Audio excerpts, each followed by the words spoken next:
بسم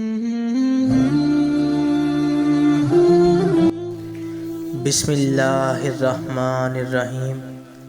السلام علیکم ورحمۃ اللہ وبرکاتہ۔ امید ہے آپ سب لوگ خیریت سے ہوں گے۔ اگر آپ نے ابھی تک ہمارا چینل سبسکرائب نہیں کیا تو فوراً سے پہلے اسے سبسکرائب کر لیں اور ویڈیو کو مکمل دیکھیں تاکہ آپ اس ویڈیو سے بھرپور فائدہ اٹھا سکیں۔ چلیں سٹارٹ کرتے ہیں اپنی آج کی ویڈیو کو۔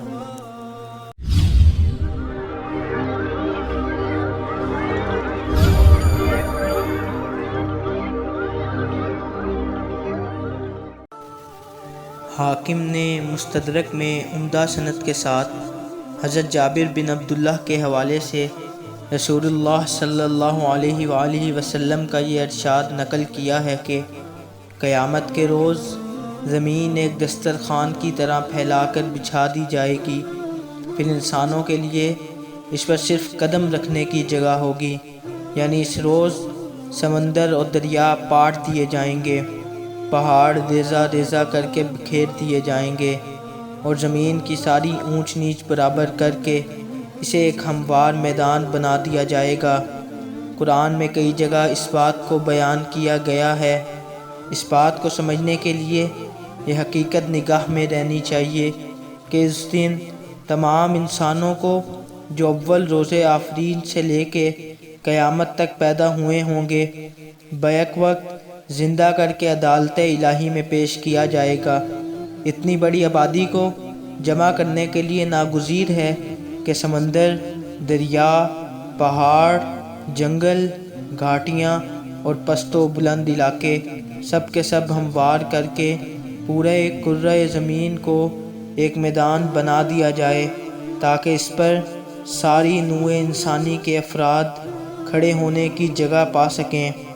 رسول اللہ صلی اللہ علیہ وآلہ وسلم نے فرمایا، قیامت کے روز زمین عظمت رحمان کے مانند پھیلا دی جائے گی، پھر بھی کسی بنی آدم کے لیے قدم رکھنے سے زائد جگہ نہیں ہوگی۔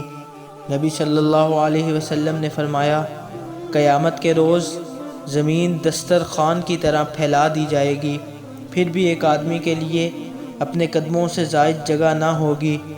نبی صلی اللہ علیہ وسلم نے یہ بھی فرمایا، جب قیامت کا دن آئے گا تو اللہ تعالیٰ زمین کو پھیلا دے گا حتیٰ کہ ایک انسان کے لیے فقط اپنے قدموں کی جگہ ہوگی۔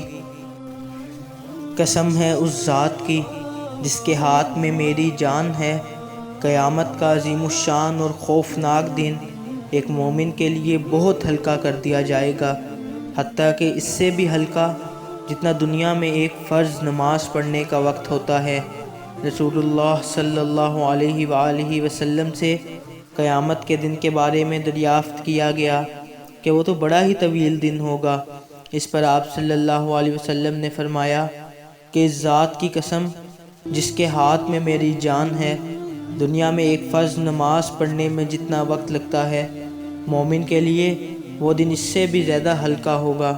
میدان حشر میں جنت کے مستحق لوگوں کے ساتھ مجرمین سے مختلف معاملہ ہوگا۔ وہ عزت کے ساتھ بٹھائے جائیں گے اور روز حشر کی سخت دوپہر گزارنے کے لیے ان کو آرام کی جگہ دی جائے گی۔ اس دن کی ساری سختیاں مجرموں کے لیے ہوں گی، نہ کہ نیکوکاروں کے لیے۔ قتادہ کی مرسل روایت ہے کہ رسول اللہ صلی اللہ علیہ وآلہ وسلم نے فرمایا، قیامت کے روز کسی کا نور اتنا تیز ہوگا کہ مدینہ سے عدن تک کی مسافت کے برابر فاصلے تک پہنچ رہا ہوگا، اور کسی کا نور مدینہ سے صنعاء تک، اور کسی کا اس سے کم، یہاں تک کہ کوئی مومن ایسا بھی ہوگا جس کا نور اس کے قدموں سے آگے نہ بڑھے گا۔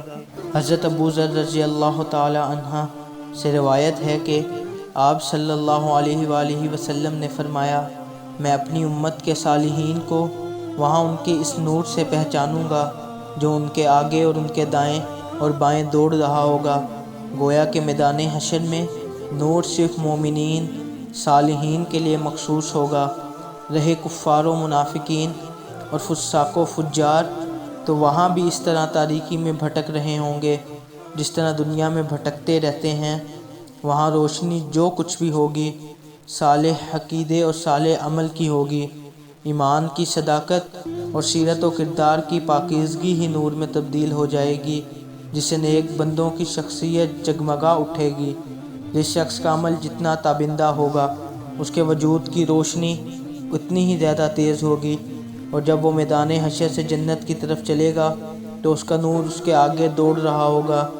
حدیث بالا کا مطلب یہ ہے کہ جس کی ذات سے دنیا میں جتنی بھلائی پھیلی ہوگی، اس کا نور اتنا ہی تیز ہوگا، اور جہاں جہاں تک دنیا میں اس کی بھلائی پہنچی ہوگی، میدان حشر میں اتنی ہی مسافت تک اس کے نور کی شعاعیں دوڑ رہی ہوں گی۔ اللہ تعالیٰ کے ارشاد گرامی یسعیٰ نورہم بین ایدیہم کے بارے میں عبداللہ بن مسعود رضی اللہ تعالیٰ عنہ سے مروی ہے، انہوں نے اس کی تفسیر میں بیان کیا کہ قیامت کے روز لوگوں کو ان کے اعمال کے اندازے کے مطابق نور دیا جائے گا۔ ان میں ایسے بھی ہوں گے جن کا نور پہاڑ کی مثل ہوگا، اور ان میں سے ادنا ترین نور والا وہ شخص ہوگا جس کا نور اس کے پاؤں کے انگوٹھوں تک ہوگا، کبھی بجھ جائے گا، کبھی روشن ہوگا۔ حضرت ابو ذر رضی اللہ تعالی عنہ بیان کرتے ہیں کہ رسول اللہ صلی اللہ علیہ وآلہ وسلم نے فرمایا، میں پہلا شخص ہوں گا جسے قیامت کے روز سجدے کی اجازت دی جائے گی، اور میں ہی وہ سب سے پہلا شخص ہوں گا جسے سر اٹھانے کی اجازت ملے گی۔ چنانچہ میں سجدے سے اپنا سر اٹھاؤں گا اور اپنے آگے کی طرف دیکھوں گا، اور امتوں میں اپنی امت کو پہچان لوں گا، اور اپنی دائیں جانب نظر اٹھاؤں گا تو اپنی امت کو دیگر امم میں سے پہچان لوں گا۔ اسی طرح اپنی بائیں جانب دیکھوں گا اور اپنی امت کو دوسری امتوں میں سے پہچان لوں گا۔ ایک آدمی نے پوچھا، یا رسول اللہ صلی اللہ علیہ وآلہ وسلم، آپ اپنی امت کو کیسے پہچانیں گے، جبکہ اس روز حضرت نوح علیہ السلام سے لے کر آپ صلی اللہ علیہ وسلم کی امت تک سب امتیں وہاں ملی جلی ہوں گی؟ آپ صلی اللہ علیہ وآلہ وسلم نے فرمایا، میری امت کے لوگوں کے چہرے اور ہاتھ پاؤں وضو کی وجہ سے چمکتے ہوں گے، یہ علامت کسی دیگر امت کے لوگوں میں نہیں پائی جائے گی۔ اس واضح اور نمایاں نشانی سے میں اپنی امت کو بآسانی پہچان لوں گا۔ مزید برآں یہ کہ انہیں اعمال نامے میں ان کے سیدھے ہاتھ میں دیے جائیں گے، اور ان کے چہروں پر سجدہ ریزی کے نمایاں اثرات ہوں گے، اور میں انہیں اس روشنی کی وجہ سے بھی پہچان لوں گا جو ان کے آگے اور دائیں جانب اور بائیں جانب دوڑ رہی ہوگی۔ امید ہے آپ کو ہماری آج کی یہ ویڈیو پسند آئی ہوگی۔